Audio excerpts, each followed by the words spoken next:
This is how I brainwashed myself to be a millionaire at 20 years old. Growing up in a big family, we didn't have a lot of money. As I got older, I realized that your brain has a specific operating system for money, just like a computer. Mine was programmed for poverty, so I had to hack it. Most people think mindset work is just about positive thinking, but I'm going to show you why the mental programming that I used took me from $20 to my name at 18 years old to building a business that generated over $13 million just 4 years later. If I did it in such a short period of time, I believe that you can too, and probably even faster. Today, I'm giving you the exact steps to get there. You'll be happy to know that the techniques I used aren't some secret, but it's shocking how almost nobody does them consistently enough to actually see results. What most people get wrong about becoming wealthy is they think it's about finding the perfect opportunity or building the perfect skills. And don't get me wrong, those things do matter, but it goes beyond those things. Because your external reality will never exceed your internal programming. This is why I had to become obsessed with reprogramming my brain first. But before I tell you what I did, let me show you why it works when everything else fails. You see, naturally, I inherited a mindset rooted in scarcity. Growing up in a big family, we didn't have a lot of money. At one point, my entire family, all 12 of us, were living in a 3-bedroom, 1-bathroom house. My mom had a 15-passenger van, and when it came to clothes, I wore my older siblings' hand-me-downs, which I'm sure many of you guys can relate to. But my biggest limitation wasn't my circumstances, it was that I wasn't exposed to wealth at a young age. When I was little, social media was not as big as it is today, so you couldn't just see wealth online like you can now. I didn't even know that wealth like that existed. You hear about it, but when you don't see it, it's just not something that comes to top of mind. Once I got older, I started to realize that there are real people that build real wealth on a day-to-day basis. My biggest struggle was just understanding how. Because I didn't come from a place of money and because I was already working multiple jobs, I didn't understand how I was supposed to achieve wealth when I was already working so hard. So for a while, I was asking, how do I make money when I don't have any, instead of believing that it was possible and figuring out how later. I probably would have stayed stuck in this loop forever if something hadn't caused me to change my perspective. One day, I had a wake-up call that forced me to face reality. When my brother Khalil passed away at such a young age, I went through what a lot of people go through when they lose someone close to them. I started questioning everything, and I couldn't understand why he was taken so soon. I realized that all the plans we make, the some days or when I have time, don't matter if we don't have tomorrow. The month before he passed away, we planned a trip to see my mom. At this point in time, I was living in Nebraska, he was living in St. Louis. He was working, I was still in school, and so we both figured that the best time to go see her would be winter break. We literally had everything planned out, but he passed away before we could make the trip happen. That's when I understood that my current mental programming would keep me stuck forever if I didn't actively choose to change it, because life doesn't wait until you're comfortable with change. I had to ask myself some hard questions. If I keep thinking the same way, what will my life look like in 5 years? And if I don't change my thinking now, then when will I? My brother passed away when his wife was about 8 weeks pregnant, and knowing that he would never get to meet his daughter, and that his daughter, my niece, would never get to meet her dad, that was a big weight on me and something that was really hard for me to wrap my head around. I took that as a personal responsibility to do the best that I could for me, my family, and for my new niece. I realized that she would always grow up at a disadvantage because she would never have a father. During this time, I realized that it was really easy to be sad and play the victim. Most things didn't really matter to me anymore, and I just felt like so many people spend so much time on things that aren't actually important. Then, when we lose what matters most, we have a mental reframe, but it's already too late. After my brother passed away, I closed myself off. I felt like life had been so unfair that I felt like I deserved not to care and I deserved to be sad. But I also realized that if I stay in this mindset, my life is only going to get worse. The domino effect is real. If something bad happens and you allow that one thing to create a domino effect and drag everything else down, you are cutting yourself short, because all it takes is one thing to stop the pattern. I had to accept that yes, I am sad, and yes, life is unfair, but truthfully, things like this happen to everyone. It may be unfair, but I'm the only one that can change my life. And since we can't know how long it is that we have to live, I realized that I wanted to make the very best out of this life that I have. But even with that realization, I still had the same fundamental problem. I was stuck in what I call the how thinking. How am I going to make money when I don't have any, instead of at least believing that it was possible first? first. Every time I tried something, I was nervous about whether it would work or not, but to be honest, I've always been the type of person who was dedicated and consistent with the things that I tried. I'm definitely not perfect. Sometimes I get tired, I do get burnt out, but I've always been the type of person to continue going and continue working hard even if it didn't work out the way that I expected the first time. The problem wasn't the opportunities. It was that my brain was programmed for limitation. So I was asking all the wrong questions. I had to ask myself why some people seem to naturally attract success while others seem to struggle no matter how hard they try. Turns out the answer was the exact opposite of everything I thought I knew about success. Just like a computer runs on an operating system, your brain runs on mental programming that was installed in childhood based on what you experienced. If you grew up witnessing struggle, limitation, and making do with less, that's the software your brain is going to run on, and it will keep producing those same results no matter what business tactics you learn. The reason most people stay stuck isn't because they don't know what to do. It's because their mental programming sabotages them every time they start to succeed. You have to update your software before you can run different programs and see different results. But here's where it gets really interesting. This software sets your baseline expectations and your upper limits. Think about it like this. Your mental programming sets the floor and the ceiling on what you can handle in life. The floor is the minimum level of struggle, drama, and problems that your brain thinks is normal. If life gets too easy, you will unconsciously create problems to get yourself back to where you feel comfortable. The ceiling is the maximum level of success, money, or happiness that your brain thinks you deserve. If you start exceeding it, you'll sabotage yourself to get back down to what feels familiar. Most people try to achieve wealth while their brain still has a ceiling set at struggle and the floor set at just getting by. It's like trying to drive forward while your parking brake is on. Mental reprogramming changes both the ceiling and the floor. So, success becomes the expected outcome rather than the lucky break that makes you feel uncomfortable. When your brain expects abundance at a core level, you start noticing opportunities that were always there but were invisible to your previous programming. Now, here's the actual science behind it. Where your attention goes, energy flows, and what you focus on consistently becomes your reality because that's where you're directing your actions. Your brain has something called the reticular activating system that filters information based on what you told it is important. Reprogram it and you will literally start seeing a different world. Scientists have proven that you can create new neural pathways at any age. This means that you can literally rewire your brain for success. Every decision you make is either reinforcing your old identity or building a new one. The mental work ensures that you are consistently building the new one. Now you might be thinking, okay, this works in theory, but does this actually work in real life? Well, here's what actually started happening when I applied this. The first time I noticed this working was pretty early on. I actually interviewed for a billionaire family at the age of 18. And when I was first applying for the job, I kept thinking, why me? Why would they pick me? I'm 18. I'm not CPR certified. I'm still in college. I don't have a degree in childcare. But then I realized that this wouldn't serve the person I'm trying to become. And so I literally had to flip it in my mind to why not me? I started focusing on what I actually brought to the table because I was amazing at childcare. I had tons of experience. I grew up in a big family. I had been doing childcare for years now. And some of the small things I realized I could just go and get those certifications. I ended up getting the job because I focused on confidence instead of focusing on my limitations. This was my first proof that mental programming really works because I started seeing myself differently and so did other people. But this was just the beginning. The real test came when I started my business ventures. When my attempts at dropshipping, trading stock options, or any other businesses didn't work, my old programming might have told myself I knew this was going to be too hard. But instead, I approached them with the mentality that none of these were failures. Instead, they were learning opportunities preparing me for the success that was to come. I maintain the belief that I only fail if I give up. If you keep trying, you continue learning to prepare you for when you do succeed. When Airbnb finally worked and I made my first $100,000 at 19,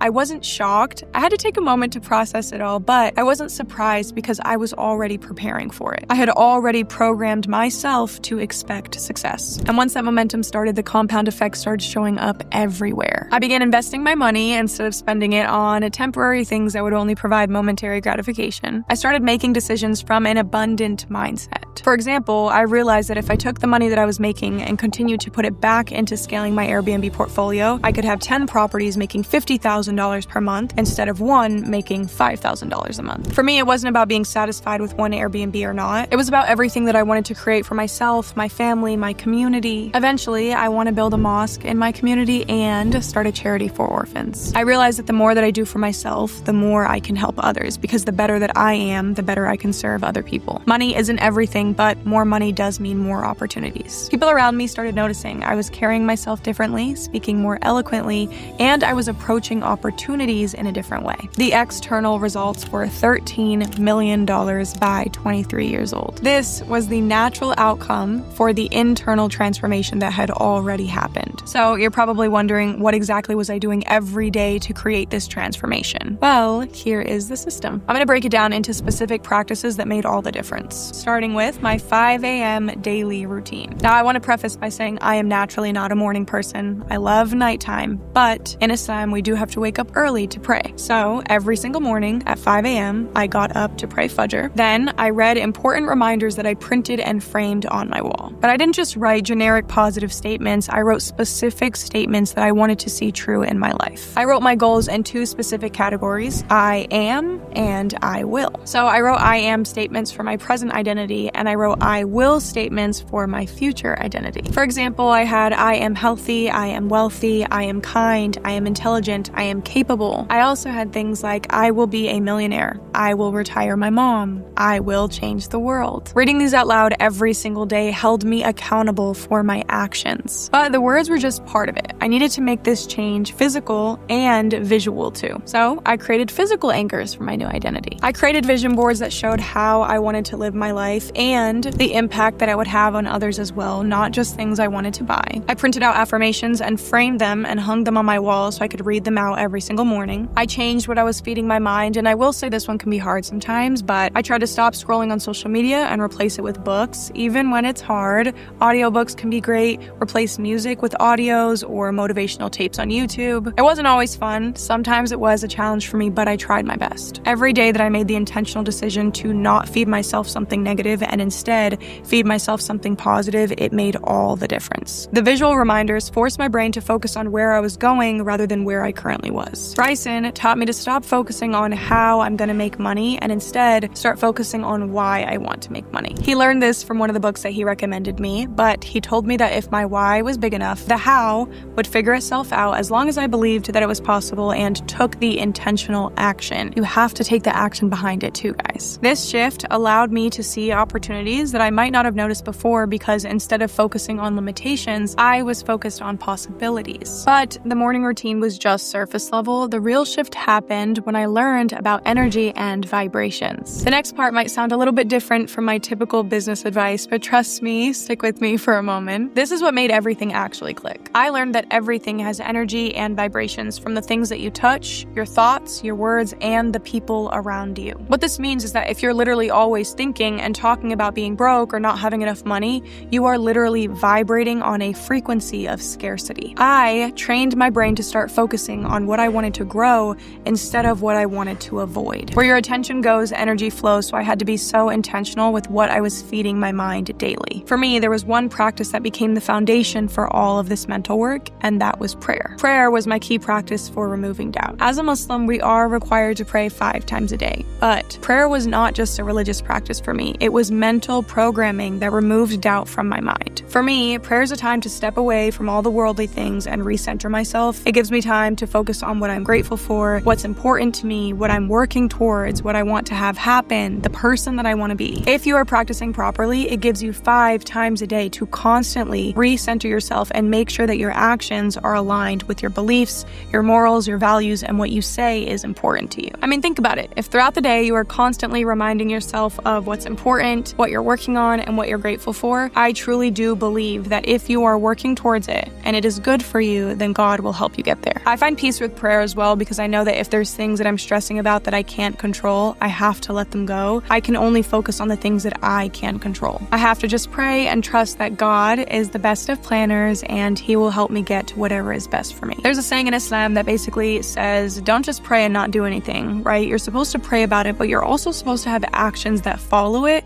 if you want to see success. The beautiful thing about prayer in Islam is that before you pray, you recite something called the Iqamah. During the Iqamah, you literally say, come to prayer, come to success, which is such a beautiful thing. Prayer helped helped me accept what I couldn't control and take massive action on what I could control. Through prayer, I was able to shift my mindset from how this happened to I trust that this is possible and I'm going to do everything that I can to make it happen. Now, I understand everyone doesn't pray 5 times a day, but for you, it could be anything that recenters you and causes you to take a moment and think about what's important, what you need to work on, and what you are going towards. Literally, you can find any practice that works for you, whether it's journaling, meditation, going to church, gardening, whatever it is, use it to reground you and focus on what actually matters. The spiritual foundation was crucial, but there was one more thing that tied everything together. I also had to learn to act like I was successful before I had any proof that it would work. I started making decisions from the identity of someone that was already wealthy instead of someone who was trying to become wealthy. This meant specific things like investing the little bit of money that I had instead of spending it on material things, walking into that billionaire interview with confidence, and using the failed business ventures that I had as lessons instead of proof that I wasn't ready or meant for success. When I started my Airbnb business, I approached it like I was already someone who had multiple properties, not someone who was lucky to have just started one. The belief had to come first, then the action, then the results, not the other way around. Now, I know what you're thinking. This sounds great, but how do I do it myself? Well, here's exactly how. Step 1 is start by clearing your mental resistance. Mental resistance is all the fear, doubt, and limiting beliefs that makes you think this won't work for me or I'm not the person who gets rich. Begin each day with some form of meditation or prayer. This helps you release control over the things that you cannot change while taking responsibility for the things that you can. Use this time to actually get clear on what you want rather than the things that you're trying to escape from. Ask yourself, if I don't change my thinking now, when will I? And if I don't take action on this, who will? This creates the mental space that is needed to believe that change is possible. It's important to recognize that sometimes you have people in your life that do love you, but they don't always recognize your goals, or they might have a lot of mental resistance themselves. Even people who love you or have your best interest at heart could have mindset challenges that put limiting beliefs on you. When you're at this critical stage, the last thing you need is people that make it harder for you to believe in yourself. So if this is the case, just be careful about oversharing or maybe create just a little bit of distance between you and those people. Step 2 is programming your new identity. Write down your goals in 2 categories. I am for your present identity and I will for your future goals. Print them out and put them somewhere that you can see and read clearly every single day. Remember to focus on who you want to become, not just what you want to have, because although building success and wealth is amazing, I truly do believe that a beautiful part of the journey is growing into the person that you want to become. All of the struggles, the ups and downs, they can either help you become closer to the person that you want to be or take you away from it. Building a business is not easy. It's romanticized online, I know, but it has its challenges like anything else. Being able to persevere through the tough times and keep your head up when things get hard and stay consistent when it doesn't feel easy, I truly do believe that these are the things that shape you into an even better person. You'll become more resilient and you'll have more conviction that you can overcome challenges. Step 3 is taking daily action that matches your new identity. Remember that thoughts lead to actions and actions become things, so the mental work only matters if you change your behavior. Each day, make one decision that matches the new identity you're creating, not the identity that you are currently living in. Be willing to invest in yourself and take calculated risks that your old programming probably would have talked you out of. Understand that every decision is either bringing you closer to where you want to be or it is taking you away from it. One of the biggest mistakes that you can make is expecting to see results immediately and then quitting your mental programming a couple days or a couple weeks in. The internal transformation takes time, but once it happens, the external results are inevitable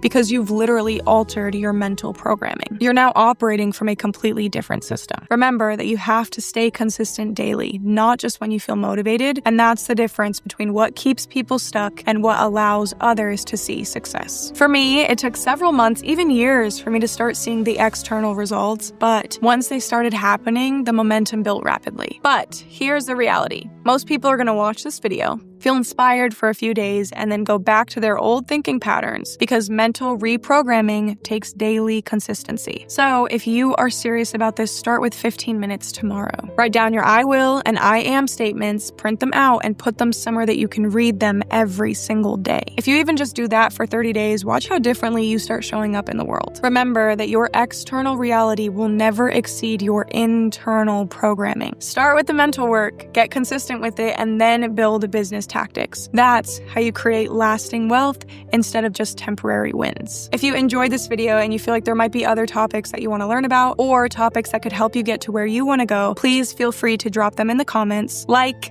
subscribe, and I will see you guys next time.